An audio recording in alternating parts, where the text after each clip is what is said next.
conversar agora com o doutor Joaquim Avelino Neto, do Escritório Barbosa de Souza Advogados Associados. Vamos falar sobre direitos sucessórios. Doutor, direito sucessório, o que é inventário, por exemplo?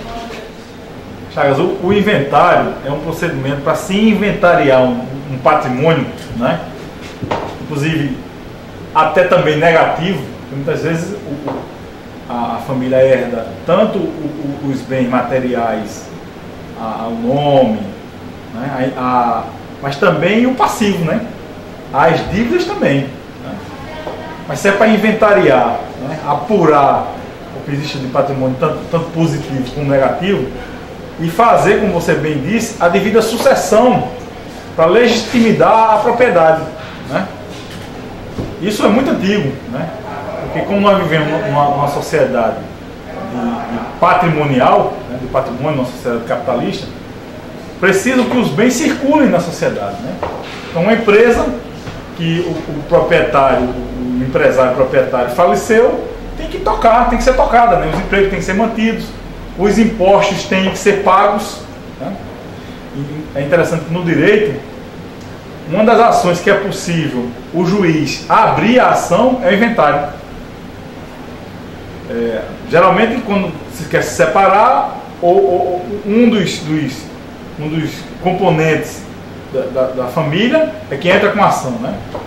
Você não pode dar entrada, eu não posso dar entrada, o juiz não pode dar entrada, mas no inventário não. Porque tem interesse do Estado no imposto de transmissão causa-mortes. Porque quando o bem passa de alguém que faleceu para um outro, é cobrado um imposto em cima disso. Que no Brasil gira em torno de 6%, 5%, 6%, né? Até porque tem uma multa de 1% no caso de ultrapassar um mês, né? depois do falecimento. Então, esse imposto vai para o Estado, né? É um imposto de competência do Estado. Então, o Estado tem interesse em receber aquele dinheiro, e é por isso que o juiz pode dar entrada nessa ação. Então, o inventário é uma ação que existe para inventariar aquele bem e fazer a devida transmissão sucessória. Doutor, quando é possível ser feito um inventário no cartório? Poxa, assim como o divórcio, o inventário também pode ser feito no cartório. Havia também, como no divórcio, a ideia de fazer com que o inventário fosse feito na justiça para proteger os interesses do Estado, no imposto de transmissão, né? Para proteger o interesse da família, né? Que sucedia o falecido, né?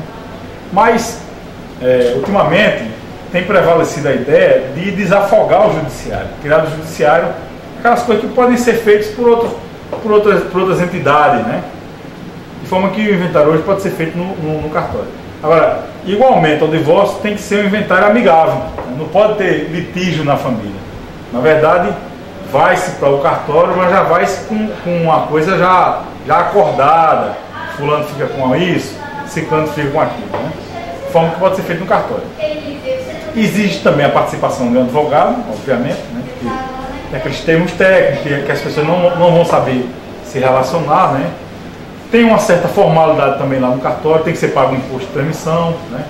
Tem que ser feita a avaliação do bem pela Secretaria da Fazenda, né?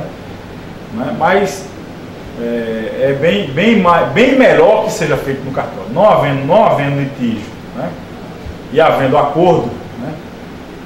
É tranquilamente possível ser feito no cartório. Doutor, se o herdeiro não tomou conhecimento do inventário, o que é que pode ser feito a respeito? De fato, muitas vezes a família, morre alguém da família e o falecido ou a falecida teve filhos, né? Que não eram no conhecimento da família atual. Né? E abre-se o inventário ou judicialmente ou no cartório sem constar aquele herdeiro legítimo, né?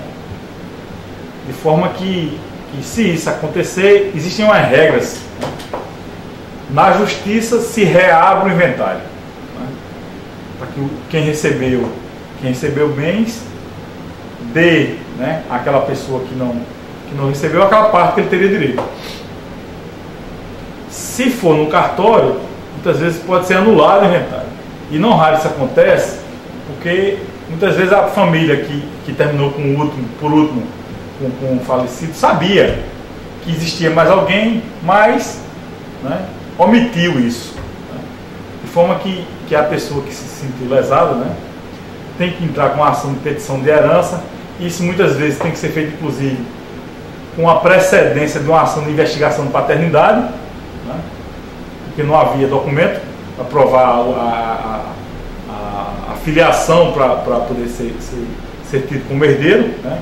Então tem que se preceder com a ação de investigação de paternidade, ou às vezes, muitas vezes, tentar suspender o inventário que está em curso, para que se entre com a investigação de paternidade e depois de que se tiver essa decisão, se habilitar no processo de inventário, ou então pedir que se reservem bens suficientes para que aquele herdeiro tenha seu direito garantido, né?